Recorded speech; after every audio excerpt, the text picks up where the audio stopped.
Welcome back, everybody. Now, today we're going to be cooking the cookies on the back of this Nestle chocolate chip bag. Now, first things first, I'm going to wash my hands real quick. As any good person with food should do before they handle any type of food. I just wanted to have this opportunity to tell you guys how excited we are to be able to be working with Nestle, for them to be able to sponsor us. I know that we love it so much, and there's always some type of Nestle chocolate in our apartment. And we are hoping that Hershey's Kisses, another one of our favorites, will also sponsor us. Now, he's going to talk more about it, and I'm going to touch it. Now, of course, that's a great dream we'd love to have, but, you know, dreams you always have to shoot for, don't you? Now, first things first, we're going to want to preheat the oven to 375. Now, you're always going to want to preheat the oven before you start anything because it always takes the longest. Preheating the oven, you always want to get it done first so that as soon as you have everything else done, you can just slap it in the oven, and all you have to do is wait for the timer. Now, what are we doing first today, Ian? Right, so on the back of our instructions, like you said, always first have preheat the oven, but he already did that. So the next instructions is to do the dry ingredients, which is our flour, our salt, and our baking soda. Now, with our flour, salt, and baking soda, first of all, we're going to want a teaspoon of salt, and then we're also going to want a teaspoon of baking soda, and then 2 1/4 cups of flour. Now, I'll be pouring in the flour. A lot of the times, if you want to double or subtract from the recipe, you can always just do a little math. I know sometimes people like it, sometimes people don't. And add or subtract if you want more cookies or less cookies. Us, I believe we're just making it 12.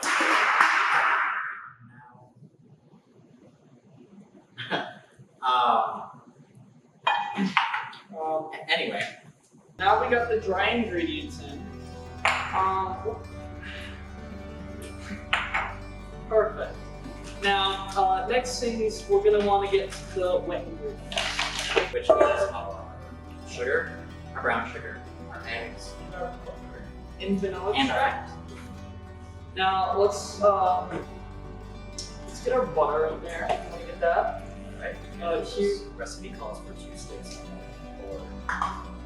Or 1 cup. Yep, that'd be 1 cup. And make sure that your butter is softened. If not, if you just took it out of the fridge or freezer or wherever you keep your butter, you can pop it in the microwave to get it extra softened, but we don't want any hard butter. It'll be a little hard to put all of our ingredients together. What's that?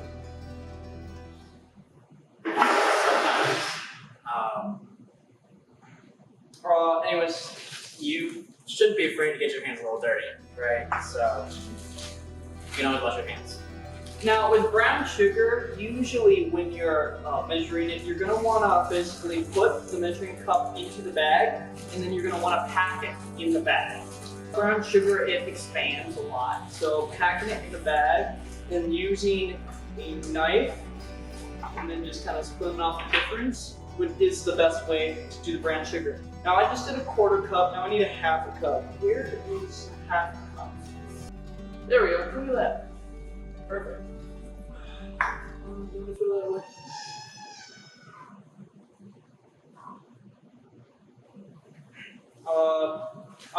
I just did a 1/4, did I? Yeah. I didn't do 1/2.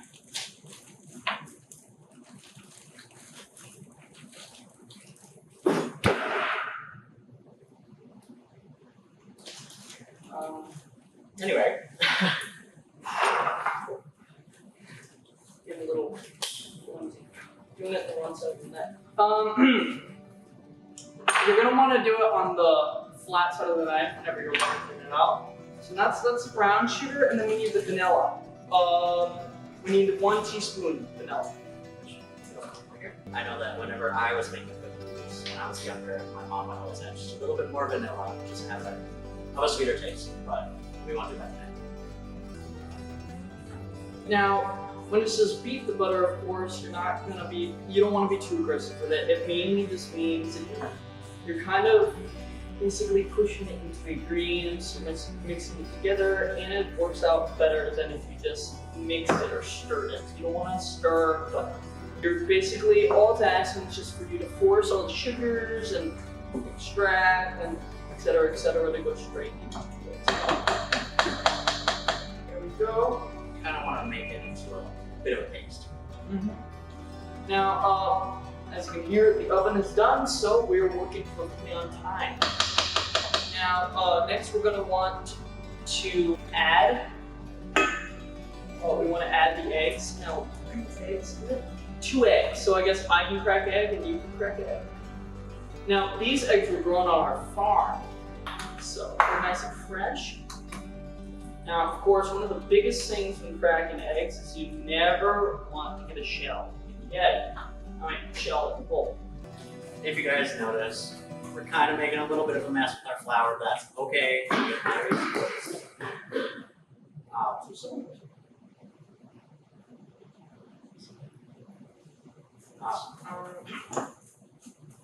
You can always wipe the table off with some nice disinfectants, or it's just a little flour. Like I said, don't be afraid to get dirty. If you don't have a whisk, use your hands. You know, sometimes I like to do that, but it just depends on what your comfort scale is when you're baking or cooking or anything.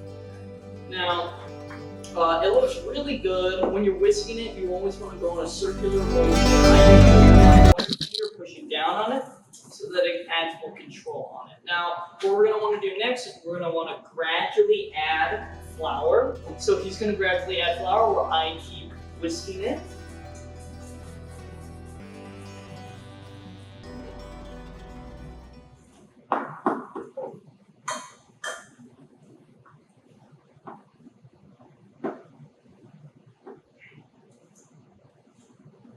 Now, you want to start getting the chips here. I'm going to start mixing this with my hands because it'll be easier. But you can always mix with your hands. Don't be afraid to do that. It's not the end of the world if you do that. Sure. Our chocolate chips here are a little bit bigger than regular smaller chocolate chips. There's a ton of different kinds. There's mini ones, there's bigger ones like ours, there's the regular size. All different kinds. Right today we have our dark chocolate ones. There's milk chocolate as well. Milk chocolate is usually the sweetest. Dark chocolate always has the least amount of sugar. Yes. Because it's the most cocoa. And usually in the recipe they ask or they call for a certain amount, but most of the time it just kind of however many chocolate chips you'd like in your cookies. It's alright, you don't have to use the whole bag, you don't even have to use half the bag. It all depends on what you want. I mean, at the end, they're your cookies for you to eat. It just matters on what you'd like to eat and how much chocolate you'd like to eat with your cookies. Things like that. Now, of course, there are measurements that you can do with chocolate chip cookies, but I prefer just cooking based on it. Now, all we have left is just 2 on the tray. With this cookie dough, you do not want to eat it. We have eggs in there that are uncooked and they can cause salmonella, which is not a fun thing. Now, we're going to be putting these in the baking tray with spoons. Can you get them? Yeah. Just a little note though. You can always use, or you should always use something that will make sure that whatever you're baking on a tray or whatever won't stick to it. So we did have parchment paper we were supposed to use, but I am so sorry. we make mistakes all the time in the kitchen. That's totally fine. You can always, well, yeah, you can do that too, but You want to wipe it off? yes, I will. Now I'm putting it on. You always want to add a little bit more parchment paper than there is a tray, because you want to wrap it around the tray so that it sticks on.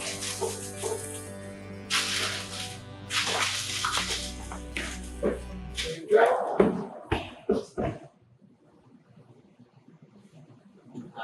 Anyway, Now that we got parchment paper, now we can do it.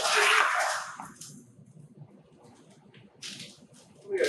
I'll be right back. folks. I'm gonna go check some out real quick. Let me just finish putting these on. There we go. I'll be right back on this. Feel free to always use your hands too if you'd like to roll it in a ball. If it's a little too sticky, you can use an ice cream scoop or, like we are using right here, spoons.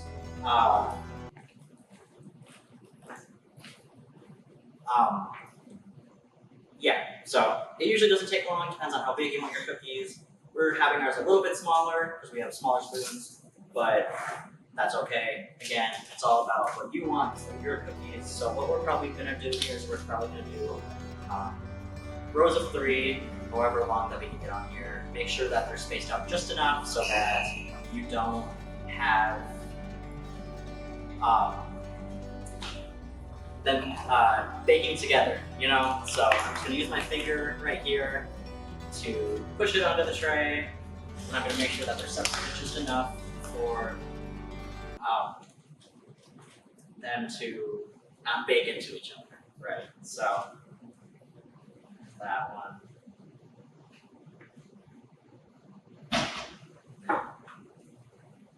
They are rather sticky, so there's your spoon.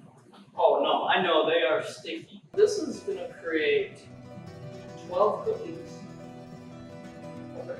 We might have some extra cookie dough. I think we will, especially with our small servings. But Which, I mean, usually also, you don't have to use a spoon, you can always use a scooper. There's so many other ways that you can do this. Of course, we're doing this because we're just showing you how to make good stuff with the, you know, the worst equipment. For instance, we just got spoons and basic this.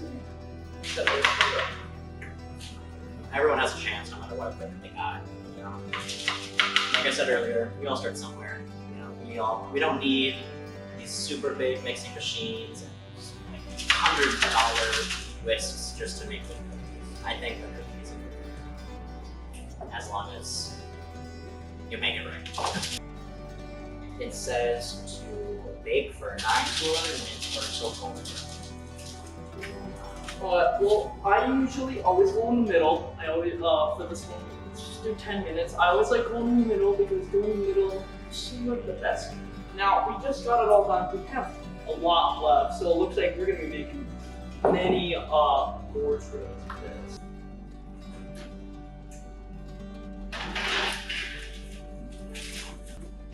Alrighty then. Well, everybody, we'll see you back once that is done. Bye, everyone. Just took these out of the oven. Now we're gonna try them out. You ready? That's where I'll ever be. Stink. You know, I think we added a little too much baking soda. Oh, besides that, I think it's really good.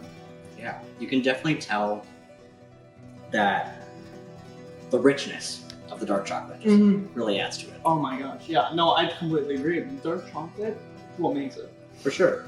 Now, of course, if you were either following us along or following the bag along, you would have a similar product to us. Now, I hope you all enjoyed it. Hope you all have a great rest of your day and hope you all have a great rest of your night. This is Mark and Ian's Cooking Show, and I'll see you all next time. Bye-bye.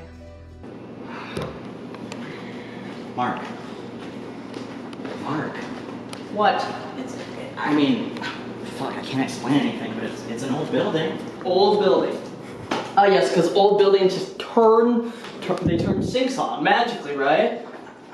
Listen, I don't fucking know, but maybe it's like fucked up piping or something. Ah yes, fucked up piping. That makes complete sense. Then what about everything else? Listen. That was loud banging noises. Like those were loud noises. Those are not something that Did you hear that? Yeah. I mean, hey, maybe there is someone else in the building. Listen, I'll go check on it, okay? I'll go check on it. I'll show you that it's just an old building, okay? Everything's fine, okay? I'll check on it. It's fine.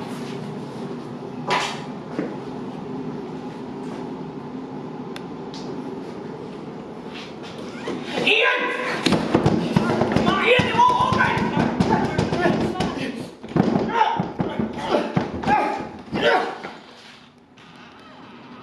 Ian!